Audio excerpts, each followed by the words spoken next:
As we study being courageous and fearless, being courageous and fearless is not expressed through extreme sports.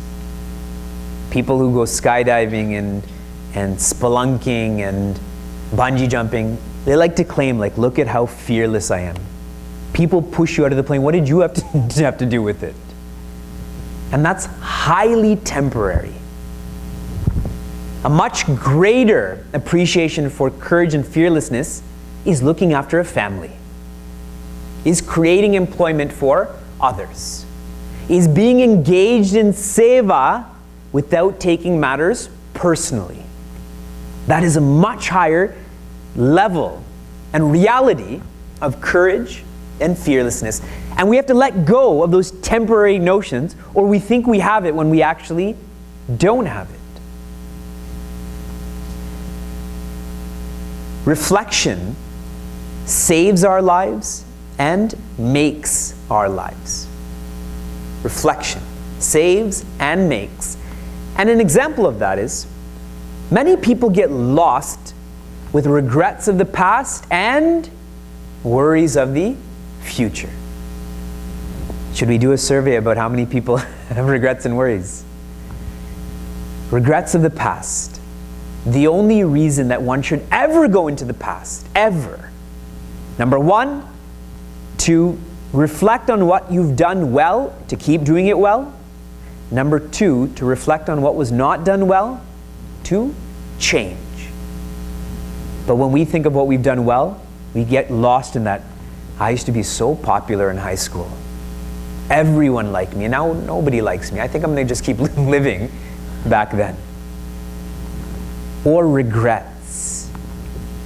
I should have invested in this company. One person told me, if I knew what I now know about Vedanta, I would have married someone else. I said, do not say that statement in front of that person. And if you do, I shouldn't be in the room then. Regrets. And then we go to worries. Worries of what may happen or may not happen.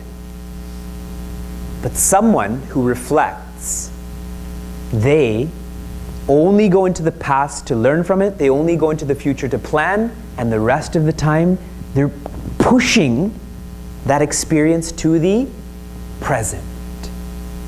And when one lives in the present, because saying live in the present is actually not possible. Live in the present, live in the present, live in the present, but every time you live it, that moment is gone.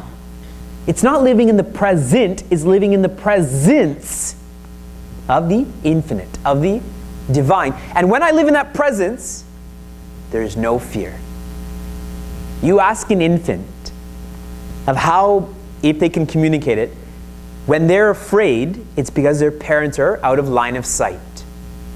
But as long as their parents are in line of sight, it's free permission to misbehave.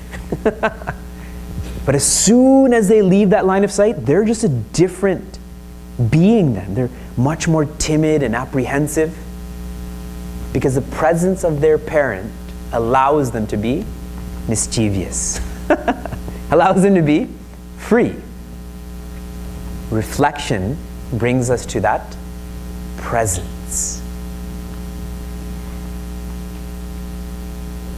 The person who lives a life of reflection is someone who is practicing Sanatana Dharma. And Guruji often shares, you can go a few minutes without air, you can go a few days without water, you can go a few weeks without food, and you can go forever without thinking. Right? But only the reflective person is practicing Sanatana Dharma. What is Sanatana Dharma? Continuous improvement, self-development.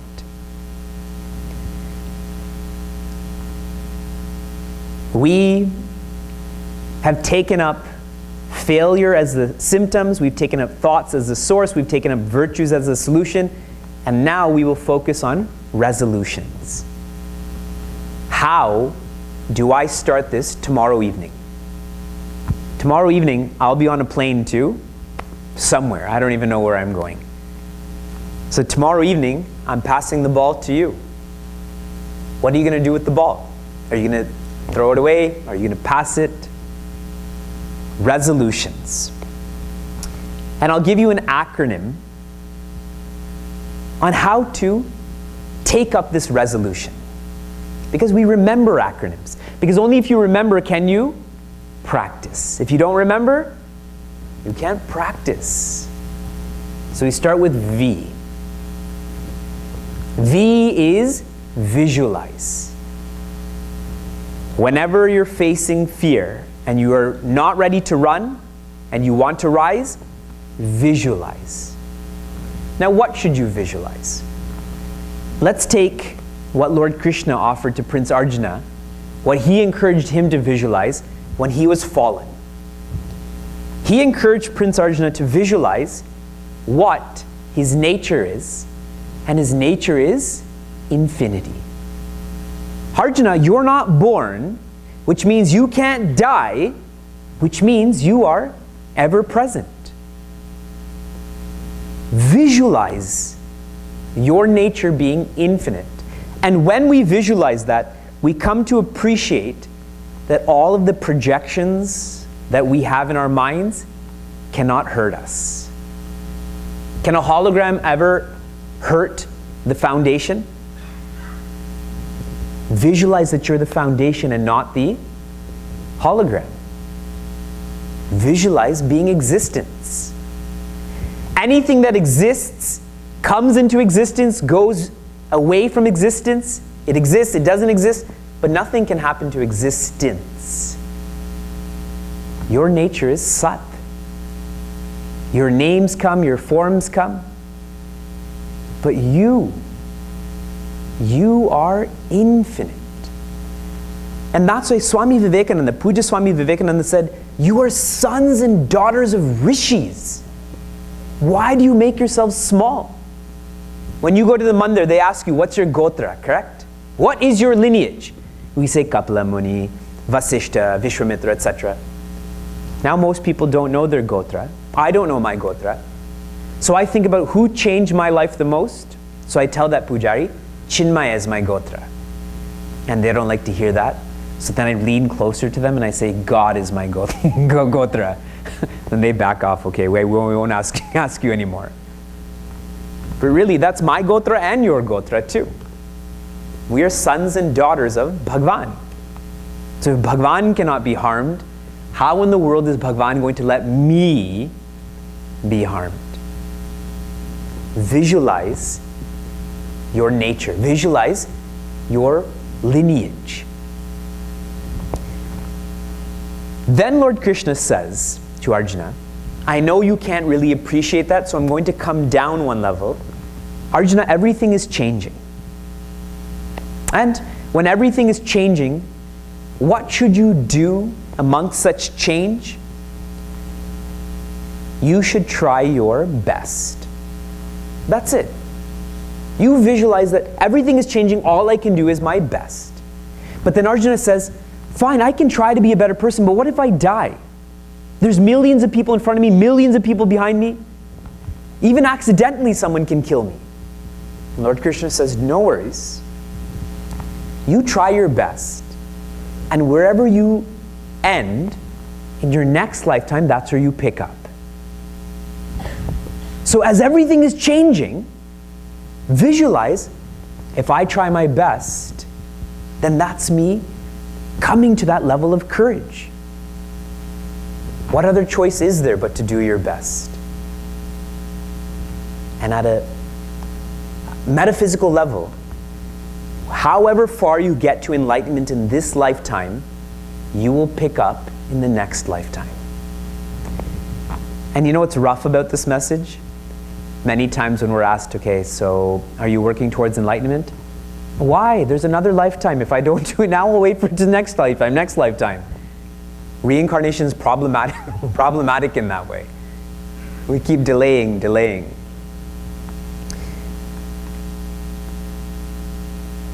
So Arjuna, visualize your nature. Arjuna, visualize that everything is changing. Arjuna, visualize what your responsibilities are. You are a Kshatriya.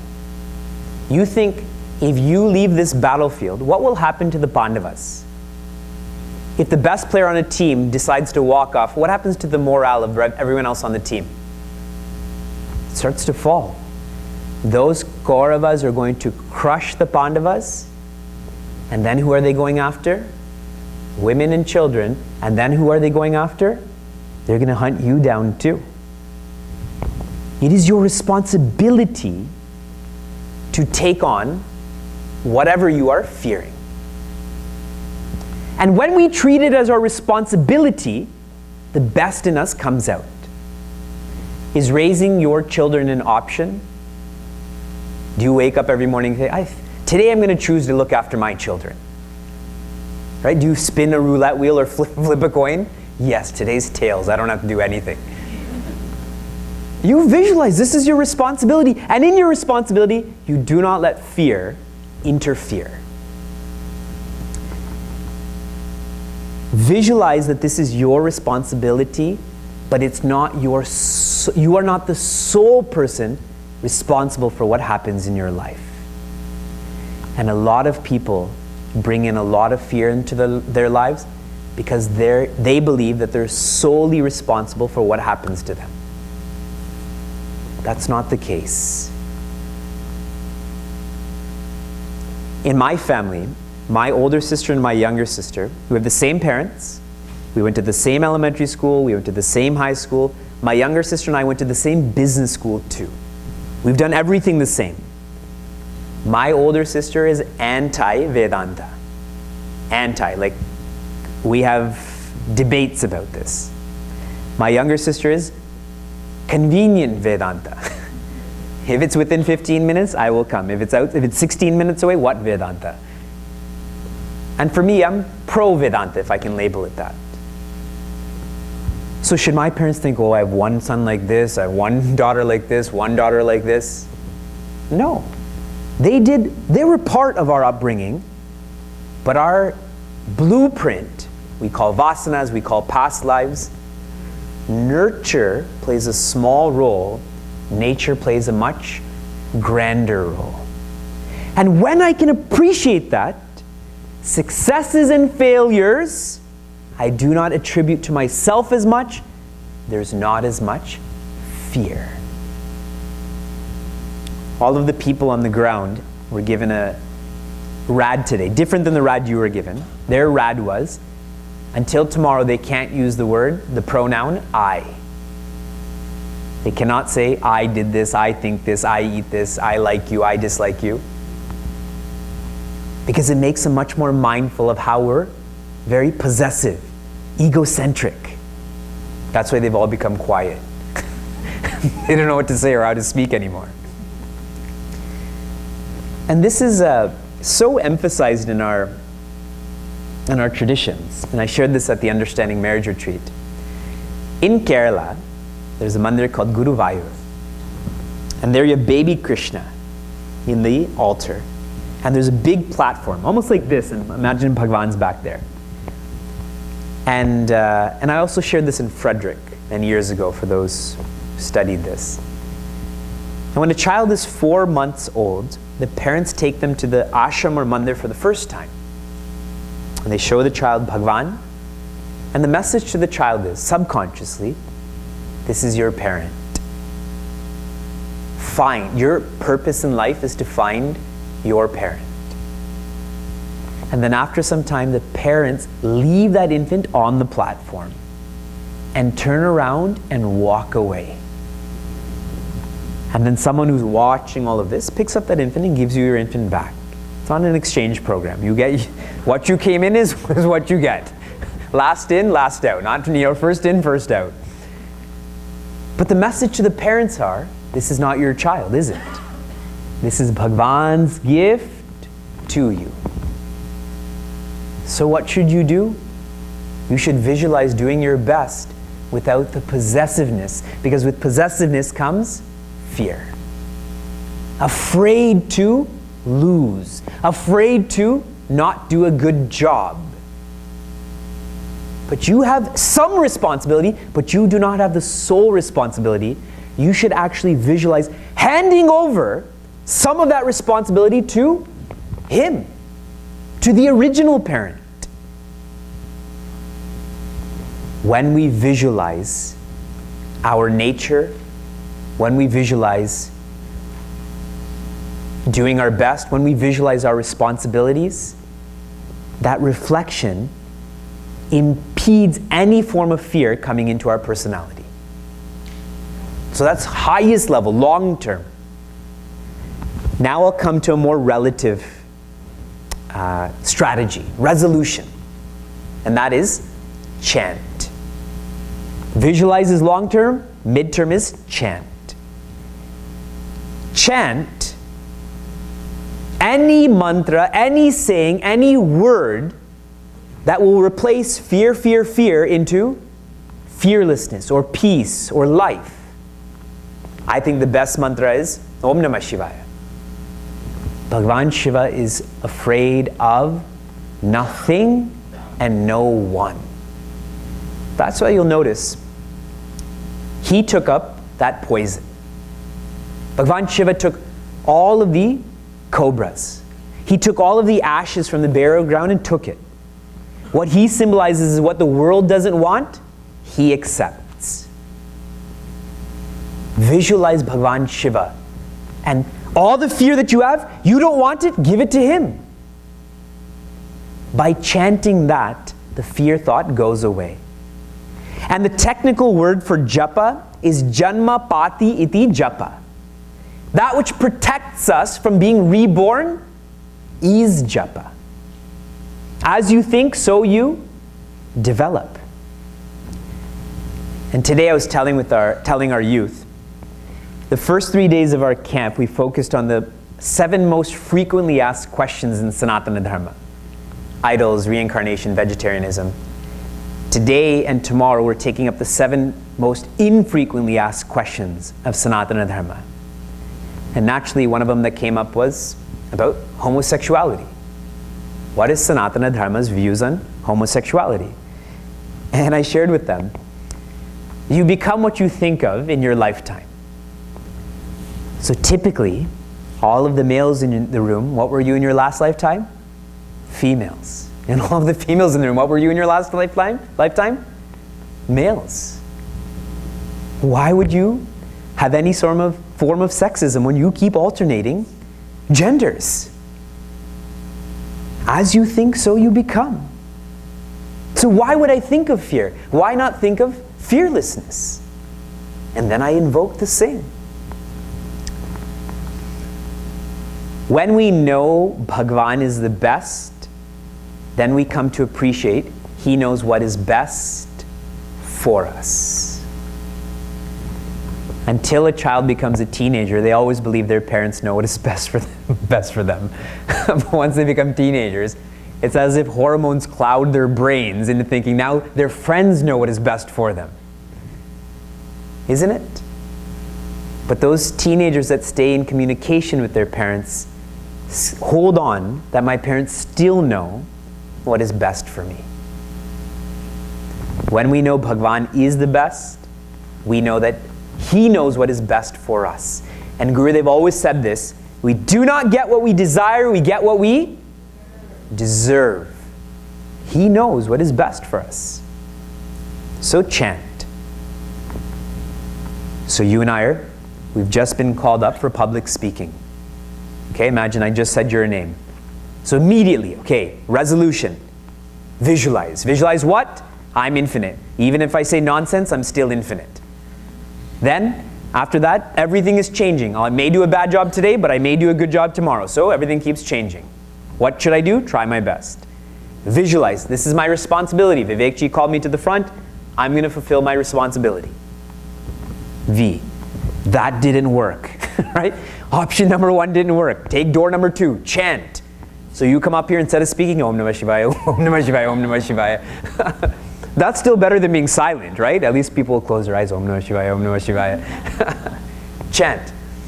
Door number 2 is not working either. What to do? Open door number 3, R, run.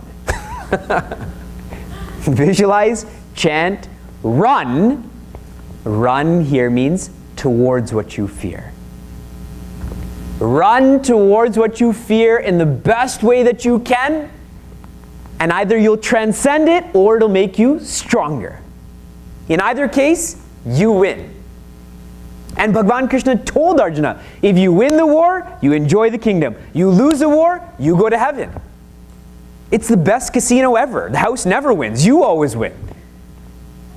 Run towards your fear, and you succeed. And even if you fail, you still succeed because you're stronger. When we do our best, please hold on to this message. When you do your best, your expectations of yourself and others is reduced. What destroys relationships? Expectations. We can never match expectations. It's impossible. But when you do your best, your expectations of yourself and others is reduced. And when expectations are reduced, pressure is reduced. Far less pressure on yourself, far less pressure on another person. Run means do your best. And when you do your best, you're not going to meet your expectations sometimes. You may not meet other people's expectations. We call that a mistake. If you've never made a mistake in your life, put your hand up. In one place, someone put their hand up. There's your first. Everyone makes mistakes. My wife and I get to drive a lot, and one of my favorite parts of driving is reading church signs. I feel like our ashrams should have those signs, and we should always put witty things to capture people's attention. So one of the church signs I saw was, we all make mistakes, and mistake was spelled wrong. Another one said, Thanksgiving is not a day, it's a vision. That's a very powerful one, right? Thanksgiving is not a day, it's a vision. And another awesome one was, save Earth, it's the only planet with chocolate. What a creative way of saying, be environmentally sound. We all make mistakes. But when you run, meaning you try your best, we stop being fatalistic about our mistakes because we realize, what else could we have done? There's no other options. When we don't do our best, then we become fatalistic. Like, I could have done this, I should have done this, I would have done this. But if you do your best, what else could I have done? Life becomes much more light then, much more humorous then. Only when we remember can we practice. That is an important point in the study of Vedanta. Because sometimes we take up these complex scriptures with complex terminology, and when we leave, we feel like I've studied chapter 13 of Gita because I know the title of the chapter, but I have no idea what's actually contained, which means my life doesn't change. So the acronym I gave you was VCR. I know people don't know what a VCR is anymore. But visualize, chant, run. Run is short term. Chant is mid-term. Visualize is long-term. People have investment strategies like that too, right? Short-term, mid-term, long-term. Planning, etc., etc. To wrap up, thoughts on resolution. Bhagavan Krishna shares with Prince Arjuna, starting in Shloka 10 of chapter 6, he goes on to narrate 23 detailed shlokas on how to contemplate. Beautiful, powerful shlokas. Sit like this, think like this, live like this. And after all of these shlokas, Lord Krishna looks to Prince Arjuna, so, what do you think? And Arjuna says, this is hard. I don't think this is possible. My mind is like this, my mind is like this, my mind is like this. And Lord Krishna is so loving. He says, I know, Arjuna, this is difficult. But if you practice abhyasa, he says, shaknoti, or he says, shakyaha, which means it's possible. With practice, possible. With no practice, impossible. So all that I've shared with you, if you practice this, you will see that this is possible. But if you don't practice it, obviously, it's going to be impossible. Gurudev often shared, the longer the beard, the more the suspicion. And he would pull his beard down then. One of his prasad pustakams is called Think. Then part 2 was released. Do you know what it was called? Think Again.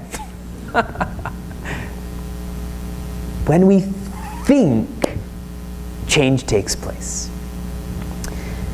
So I'll share with all of you. With all of you a vitamin called R3. Vitamin R3.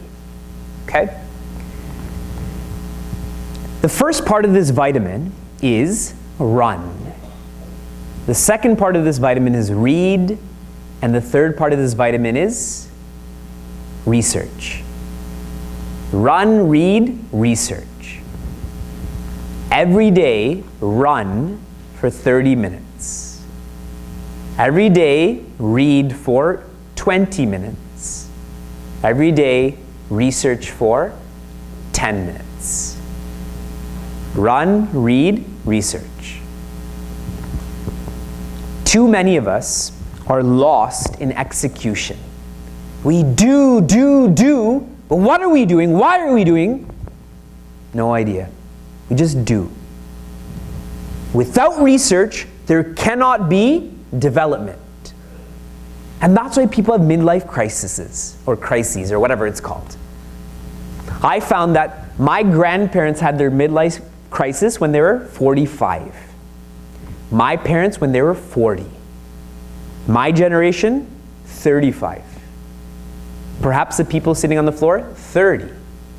And now we may be thinking, whoa, their life is becoming more meaningless earlier. Conversely, I think they realize that they need to find meaning earlier. We went 45 years without meaning, at least they're only doing 30 years without meaning, till trying to find that meaning.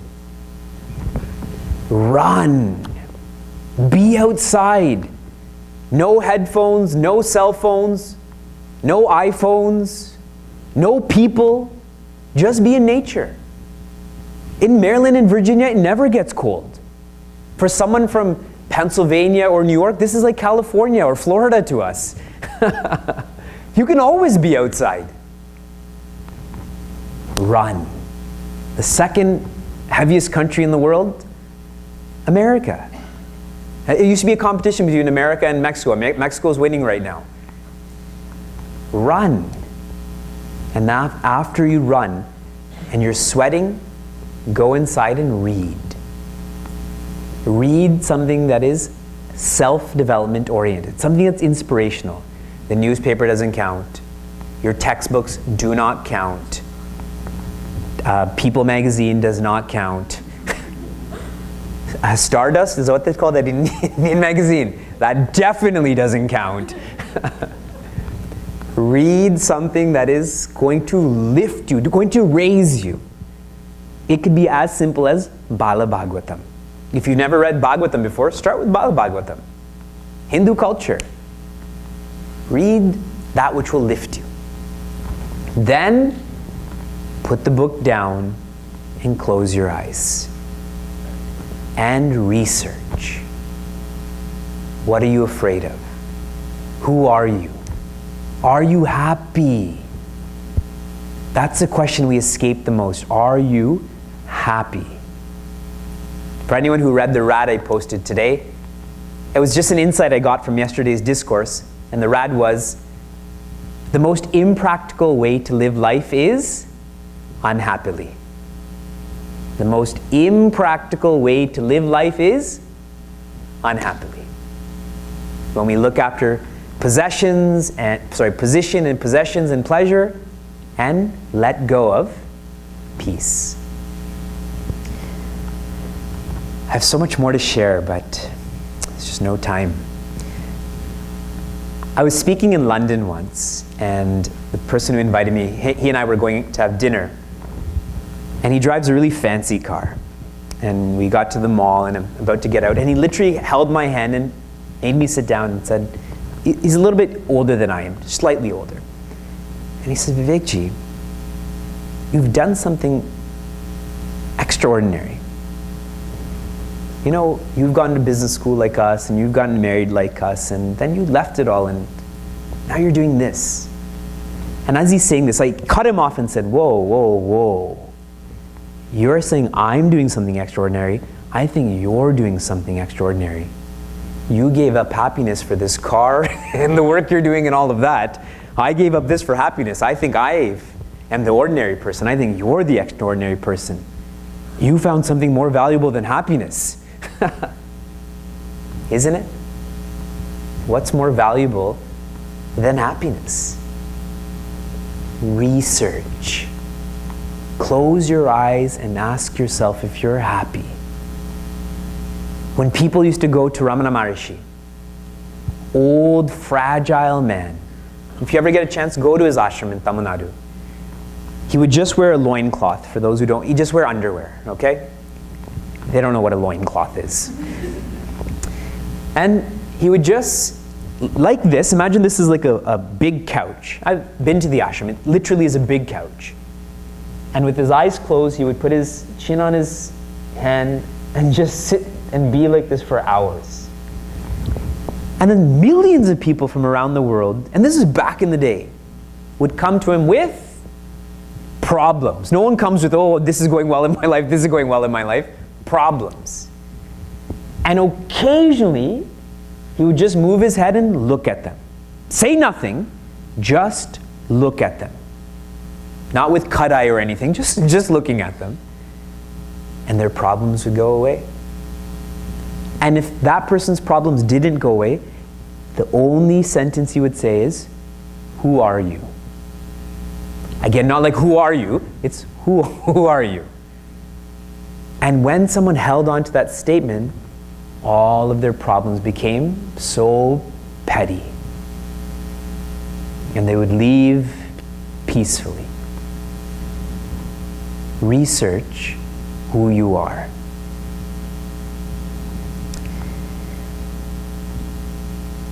Run, read, research.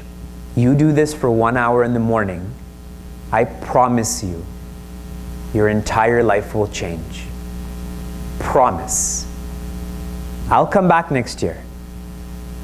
We'll sit down. I'm telling you to call my bluff. Prove me wrong. We'll sit down and you tell me looking at my eyes that your life has not changed if you can invest 1 hour in you. Whenever we come to such satsangs, whenever we come to such camps, we always treat it as an expense on our income statement. When really, this should be an investment on our balance sheet. This makes us richer, not poorer. But we'll never know that unless we try. And Guruji shares, if you always do what you always did, you always get what you always got. And Albert Einstein, I saw him today when we were in Washington, D.C. We spent some time together. He was reading a book. He says, doing the same action and expecting a different result is insanity. You don't need to see a psychiatrist, just reflect on the way that we're thinking. Oh.